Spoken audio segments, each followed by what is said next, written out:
Hi, everyone. It's Monday, June 3rd, 2024, and I'm Ellen Besner, and this is a special edition not of the CJN Daily. I'm taking a personal day off for family matters today, but I wanted to share with you, for subscribers only, this podcast episode produced by our friends at Montreal's Federation CJA. Host Glenn Nashen interviewed litigation lawyer Neil Oberman. Oberman's been at the forefront of filing injunctions on behalf of the Montreal Jewish community to keep pro-Palestinian protesters away from Jewish buildings and trying to protect Jewish students from harassment on campus or worse. Have a listen, and we'll be back with the CJN Daily on Tuesday. Welcome to the Federation CJA 360 podcast, the pulse of Montreal's Jewish community. This is episode 25 for May 2024. I'm Glenn J. Nashen.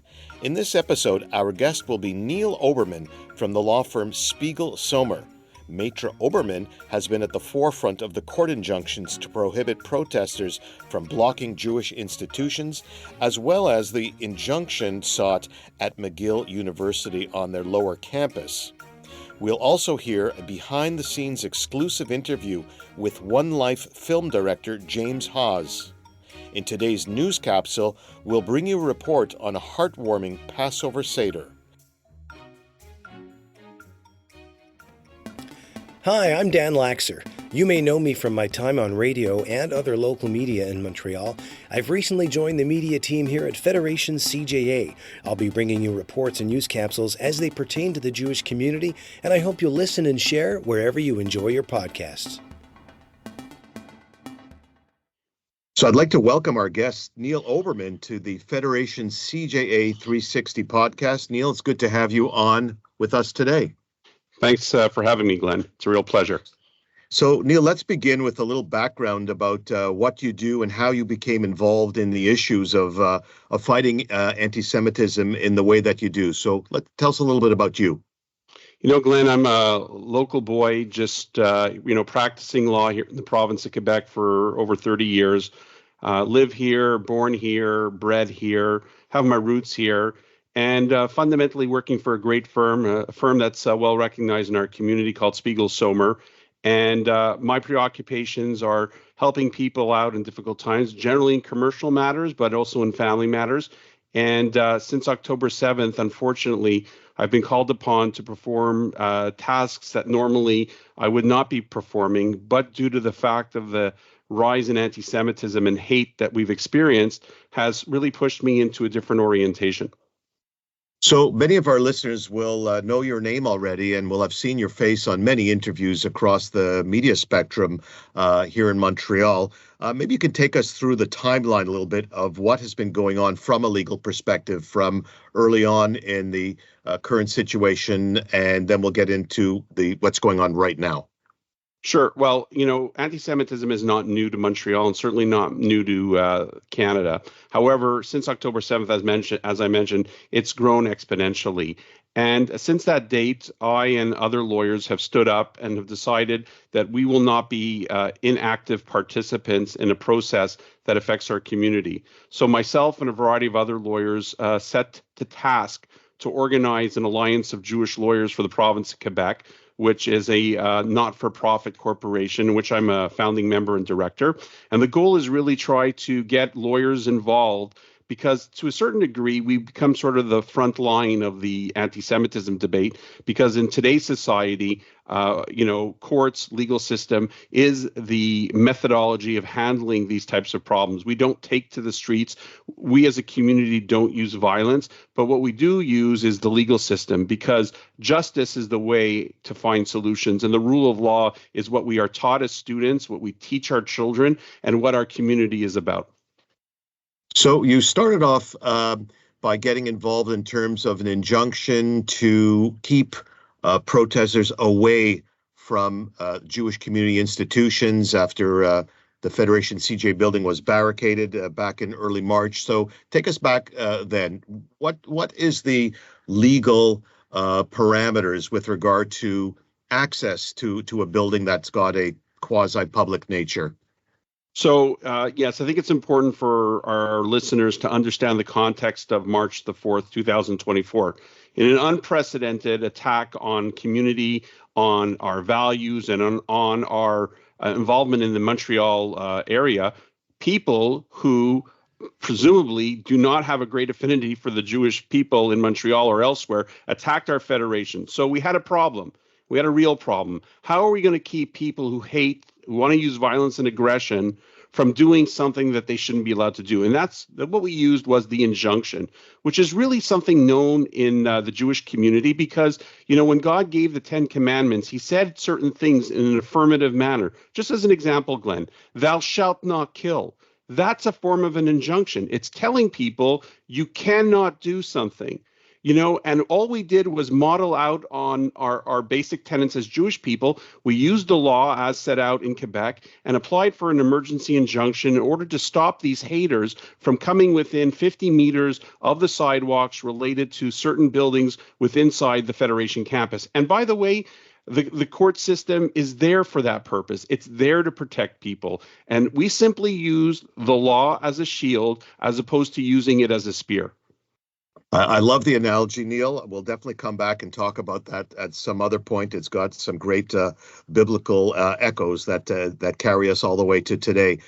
Let's jump to today and maybe explain the public nature of a university campus, given that it's private property. So how is this truly different than private property like one's backyard? So, there are different types of properties that have different definitions in law. A university might be private in nature, but open to the public, but also open to students who pay a tuition to be present at school. When we took the injunction against the encampment and the interested party McGill, it's because our clients had standing. They were students, they paid their tuition, they have a right under the bylaws and regulations of McGill to attend school without fear of threat or violence. So while people want to talk to you about the public nature of universities, they failed to look at the issue of the private nature of our rights, the right to be free of hate and violence and aggression, the right to be able to go to school without being intimidated, bullied, or harassed by people who presumably have no business on campus. So when we took that injunction, and I want to be clear to all your listeners, there's a very simple principle that we can all live by. When you do nothing, you get nothing. If you do something, well, you might get something. And on the day in which we did something, we did get something because the court said clearly in paragraph 47 and paragraph 51 that words have matter and meaning, that you can't use whatever words you want if it creates a sense of violence and promotes aggression against Jews. And more specifically, your message, while it might be legitimate to not want war, cannot be supported by using violent words and aggressive words to create an intimidating atmosphere. So, very simply put, when the students stood up, things happened. And I want to tell your listeners that there is a war going on, and it's for the war of souls of the students, because the students are our future, Glenn. And if students are intimidated, and if they're fearful, and if they don't believe that they have a future here in Montreal, they will leave. And we will not let that happen. There is no other time but now to defend our students. And as long as I still have the capacity to do so with our team, we will fight for the students, period. So the question that I heard you respond to in the media was, did the injunction request go too far? Was there a failure? And your response was, there can be no failure when you're pushing for public safety. Maybe expand upon that a little bit. Yes. So, there is some commentary, and I just want to go back. Judgments aren't binary, win, lose. That is a very simplistic approach to understanding the legal system. Law is nuanced, judgments are nuanced. But they said, you went too far, Mr. Oberman. Can you ever go too far for safety and security? There's a context to this problem, Glenn, and the problem is not simply the encampment, but it's the context of what Jewish people on the island of Montreal have been living since October 8th, 2023. And when you understand the context and to see how far the protesters have gone to spread their hate, 100 meters isn't sufficient. And the fact that these protesters and hate rebel rousers are so spontaneous, you can't ever know what they're going to do next. So when you come to safety and security, you can never be too safe, and you certainly don't want to be sorry. We're going to take a short break. We'll be right back after this message. Shop our Merch for a Cause store now and join the movement. Discover our new must-have item, Freedom Tags. 100% of the proceeds from every purchase supports securing our community, fighting anti-Semitism, and standing united with Israel. Stand up and wear your support. Visit federationcja.org and click the Shop button to make your purchase today. And we're back with Neil Oberman, our guest today, and we're discussing what's going on at McGill and Montreal, injunctions and all things legal with regard to anti-Semitism here in Montreal. Neil, the law is the law, so how can the situation have unfolded at McGill as it is now? Is this a weakness on the part of McGill? Is it a weakness on the part of law enforcement? Where are things not working out right? You know, Glenn, I use this quite often. You know, they say the power of action brings change. But people fail to talk about the consequences of inaction, right? When you do nothing and you allow things simply to take place right under your nose with no action, all it does is create serious consequences. What I tried to explain in an analogy, which I thought was very direct, is if McGill wants to sit on the fence of neutrality and watch from a distance what's going on, then there will be no changes. Neil Oberman is not the lawyer for McGill. Neil Oberman is not the savior of McGill's inaction. Neil Oberman was hired in order to protect two students who presumably shouldn't have had to hire a lawyer to go to university in 2024 in Quebec. So the message is, without criticizing anybody, is that we all have to stand up. We all have to act when we see injustice. It is not a question about limiting people's right to expression. There is no protection for hate speech. There is no protection for hate assembly. Many lawyers want to tell you about the Supreme Court of Canada and its definition of hate. I reject that. I reject intellectual dishonesty. I reject inaction. I reject people who want to find excuses to say that anti-Semitism can only exist if there's Islamophobia. It's sort of saying like the sun and the moon have to exist at the same time. They come up and they go down at different times. But anti-Semitism doesn't make it is legitimate, even if there is no Islamophobia. So don't ever try to say that anti-Semitism must exist with some other form of hate, because that's intellectual dishonesty. And I will fight against that. And just want to let you know to the people who are listening that I'm going up to Parliament Hill on Thursday of this week, May the 10th, I believe, May the 9th. And I have been invited by the Standing Committee on justice to talk about frontline experiences when it comes to anti-Semitism. And I want to assure your listeners that if you thought I advocated strongly for the students, for Federation, and by the way, for a lot of other people that you're not aware of, because there are cases that are not in the public realm, I assure your listeners that I will speak with a very clear message that our community is not going to be intimidated, we are not going to be bullied, and we are going to stand up for our rights. We form part of this society. We contribute to Canada. We contribute to Quebec, and we will be heard. Now, you cited a section of the injunction, and as I read it, the judge did indeed call the encampments illegal. Is that correct? It's not my words, Glenn. It's the words of McGill. McGill said they were illegal. McGill said that they should not be there. McGill said that they wanted them gone. McGill, after having, I believe, received our injunction, asked the police to remove them. So it goes back to that concept, Glenn, that inaction brings no good consequences. So by doing this injunction, we were able to demonstrate to McGill that you must do something. So I'm proud of the students that stood up. You know, because it's not easy to get people to come forward, Glenn. It's a very serious thing to put your name on a lawsuit. And I can tell you that we should be proud of the students who stand up, are ready to be heard, and will stand by their community in times of need. Neil, let's talk just for a moment about face coverings. I seem to recall that Montreal implemented a bylaw a few years back that face coverings are not permitted during a demonstration. Can you elaborate on that a little bit? Yeah, you know, I want to take a step back on that. A lot of people say, well, why are they covering their faces? You know, you have to go back and look at the criminal code. The criminal code defines in section 63 what is an unlawful assembly. It's when three or more people get together for the view of disturbing a neighborhood, and there's other verbiage used. But also in the criminal code, it says when you conduct an unlawful assembly in section 66 and you cover your face, that in itself is a crime. Now, the city of Montreal has been most ineffective in addressing the issues that have been going on since October 8th. I'm sure your listeners are aware. I sent a demand letter to Valerie Plante back in January 2024, indicating to her that the city of Montreal has become anarchy. It's become lawless. People blocking streets, blocking businesses, blocking public transportation, trying to intimidate people, using smoke incendiary devices, just causing havoc. Now, her position was it's free speech. Again, I want to say clearly for the listeners, I reject intellectual dishonesty.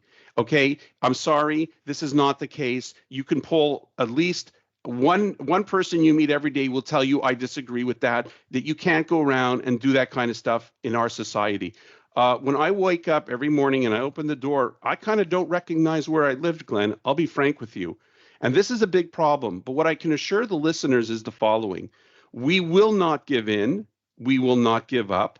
We will continue to employ legitimate tools in order to ensure that all communities are safe. Because, Glenn, what happens in one community happens in all communities. And I try not to talk too much that it's only the Jewish community that's impacted by what's going on. Every person in Montreal is impacted by what's going on. And each community has its own different impact.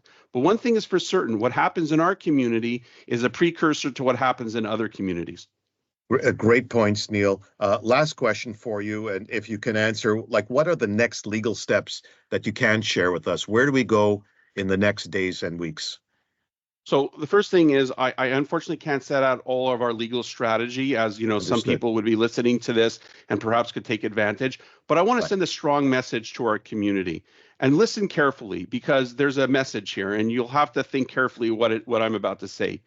But I can tell you this, that there is no place that we will allow anti-Semitism to take hold. There is no action that will go without counteraction. And there will be no files left unattended in order to protect our community. Because at the end of the day, this isn't about simply finding temporary solutions.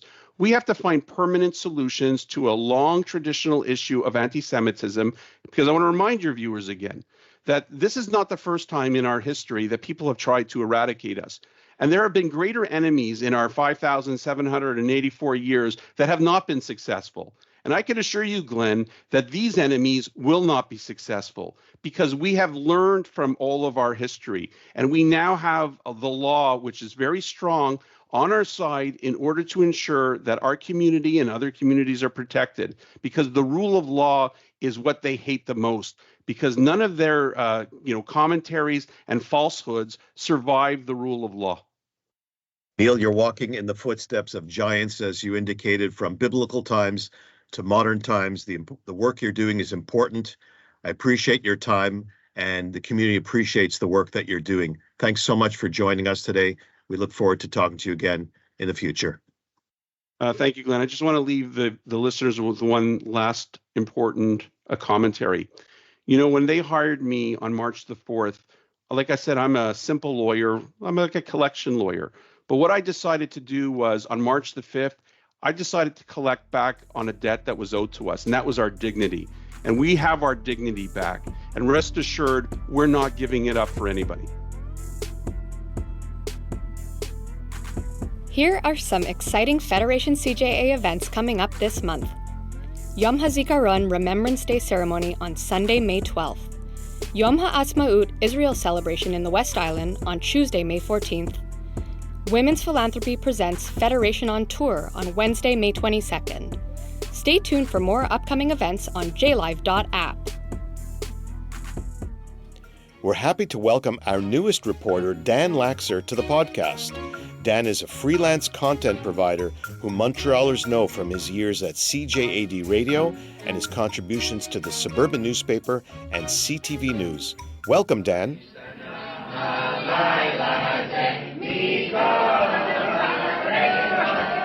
Glenn, the third night seder is something Gen MTL has been doing for a long time. This year's was their first in-person seder since before the COVID-19 pandemic shut everything down.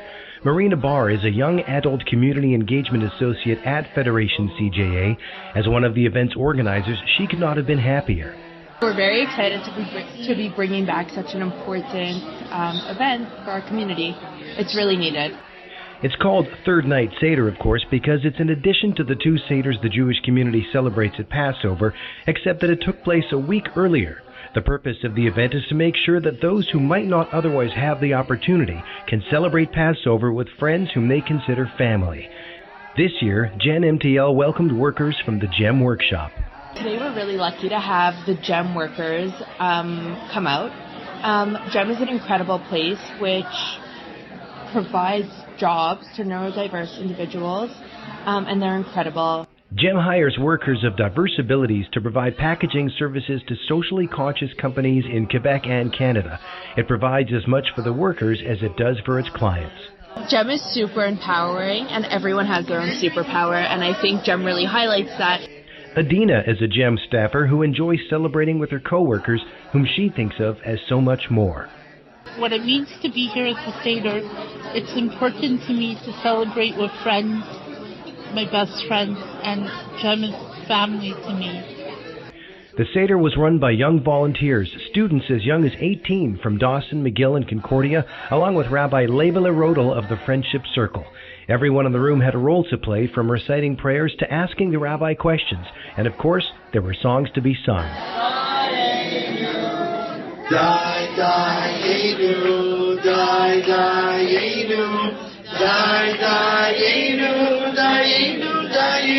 For Federation CJA, I'm Dan Laxer.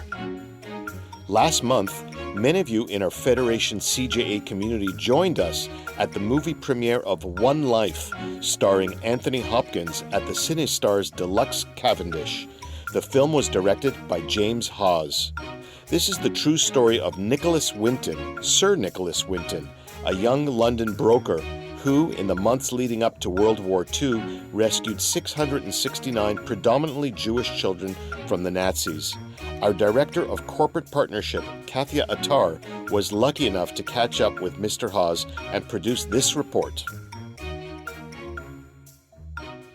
Hello and welcome to Montreal's Federation CJA podcast. We are really happy and ecstatic to have you with us today. James Hawes, you are a renowned director, and I want to thank you, first of all. Our community has been waiting to see this movie for quite a while, and we are thrilled to have you with us. Welcome.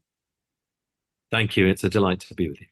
I must tell you before we start, I know we only have 10 minutes, but I would spend an hour with you because I don't know about you, but it's that little clip that we saw, that millions of us saw on the internet of the gentleman, Nicholas Winton, that was being awarded for something that he thought was very light and superficial, which turned out to be hundreds of children that he saved from sure death and deportation, moved everyone that saw it, including myself. I cried. I sent it to everyone I knew, and every time I saw it, I sent it again.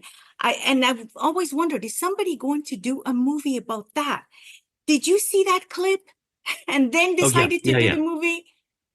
I saw that clip many years ago because my second ever job in broadcasting was working on that program.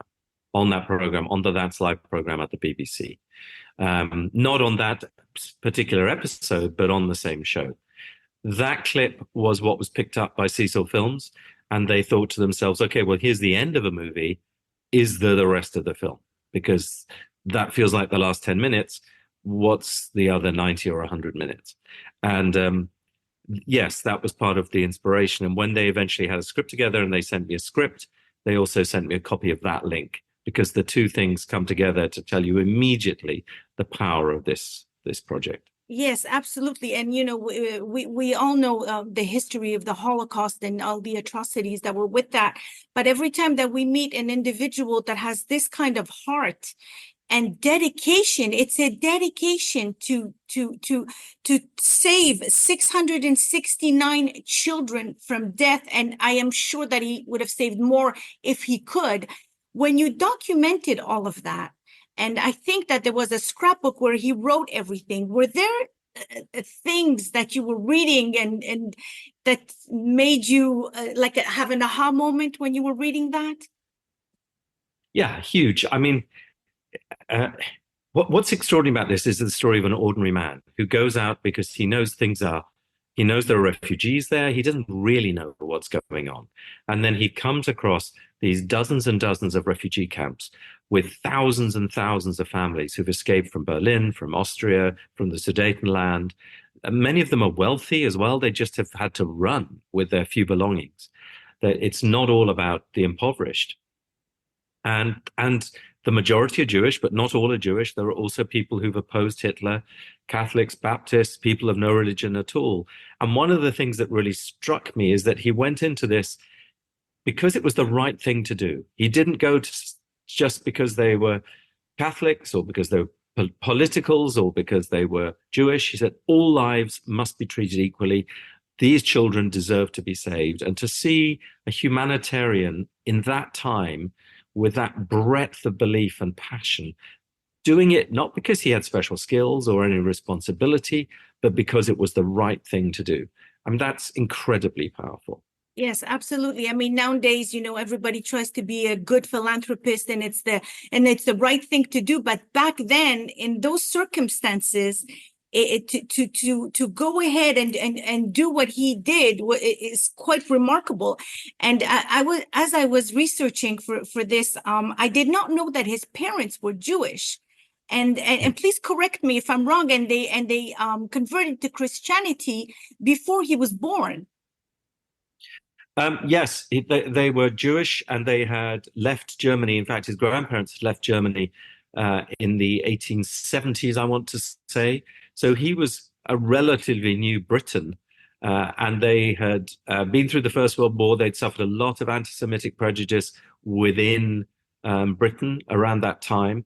And in fact, just months before this story begins, they changed their names from Wertheim to Winton, because they could see a war coming and they didn't want to go through another war with a Jewish identity.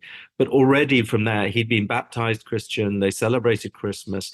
Part of this was they just wanted to adopt what they took as a humanist socialist approach and not be identified for some sort of background that could bring trouble to them. You could argue that maybe they were in hiding. They saw themselves as a newer generation. Right. And of course, I can continue to talk about that, but I want to switch a little bit to you have the legendary Anthony Hopkins with you in this movie with Helen Bonham Carter. And how did that all happen? Well, Barbara Winton, Nikki's daughter, who wrote the biography on which the film is based, handed over the book and the rights to the producers, saying, you can make this movie, but you make this movie, you have to get Anthony Hopkins to play my father, which is a very big ask of the producers. Of course. She wrote him a letter. There was obviously a long conversation. He read the script, and eventually I got to meet him. And he was so taken by the film, by the idea, and by the character of this man. Obviously, for an actor, they see something they can play. And there is such a character journey for Nicky, that he could see something he could bring to the screen. Wonderful. And Helena, I've been lucky enough to work with Helena in the past. We've got on very well in the past. And she, also her history is her mother's family were Jewish. Her grandfather was involved in helping Jews to escape through Lisbon and Portugal. So she felt this as part of her history, which was one of the reasons she wanted to come on board the film. Oh, wonderful. So how long from the first day that you started working on this until today, how long did it take you? 2 years. 2 years. Wow. And what a time, with the current climate for a movie like this to come out. The timing is impeccable, if I may use that word. And I'm sure you know, because there's nothing I can teach you, but I learned so much when I researched this, really. And as you can tell, I'm really excited about it. I'm really passionate about it. And I didn't know that the archives of the passports and the visas and of some of these children are at Yad Vashem in Jerusalem. There is a dedicated section for that. Am I correct? Yeah, yes, you are. And you mentioned the scrapbook. The scrapbook was actually something that some of the volunteers who worked with Nikki gave to Nikki after the war. And it was, as he said, almost a tourist book with postcards from the hotel. And then there were letters that had been written from some of the children in England back to Nikki Winton and to their parents. And a list of all the children that they'd saved and the addresses of the foster homes they'd been sent to. And it plays a key moment in the film, obviously, where the older Nikki Winton has got this buried in his belongings and feels like it's an important archive. It should go somewhere. And in seeking to find a home for it, his story finally breaks into the public domain. And afterwards, Nikki and Greta Winton, his wife, eventually donated it to Yad Vashem and went there to see it installed as part of the exhibit. Oh, it's wonderful. It really, I think that, we're used to going to Yad Vashem, and there's so much information when you go there, but I think that now people will make a special stop. And especially after seeing the movie, we here in Montreal have planned for the projection of the movie very shortly. And did you know that we have one of those children that he saved that lives here in Montreal, and that person is going to do the preamble to the presentation? Oh, that's fantastic. Yeah. Well, you know that we launched the world premiere of the movie was actually in Canada. It was at the Toronto Festival. Correct. And there we had, I don't know if the name of the person that you're talking about, but we had one of the children, a woman called Jane Litvak. And she came there and was there for the premiere, which was very special indeed. Yes, absolutely. It's the pictures become life, when you see someone, it's just not a story anymore. You know that it happened. And again, with the current climate, I think it's a wonderful timing that you're doing this. And I want to thank you for taking the time to share with the world this wonderful story. And in conclusion, I want to wish you good luck and mazel tov for the movie and continued success. Thank you very much. It's been lovely talking to you. Thank you. Likewise. Be well. Thank you, Take care. Thank you. Bye-bye. Thank you. Bye-bye. Thank you for tuning in today. We hope you've enjoyed this episode. Please recommend this podcast to friends and family, and be sure to subscribe wherever you're listening to this so that you get the next episode directly in your inbox or your podcast queue. Our technical producer is Daniel Moskovich. Jillian Zarian is our marketing coordinator. Our correspondent is Dan Laxer. I'm Glenn J. Nashen, the producer of the Federation CJA 360 podcast, the pulse of Montreal's Jewish community. Thanks for listening. To find out more about the work we do at Federation CJA, the impact we have on the Montreal Jewish community in Israel and around the world, visit us at federationcja.org on Facebook and on Instagram. Until next month, Shalom.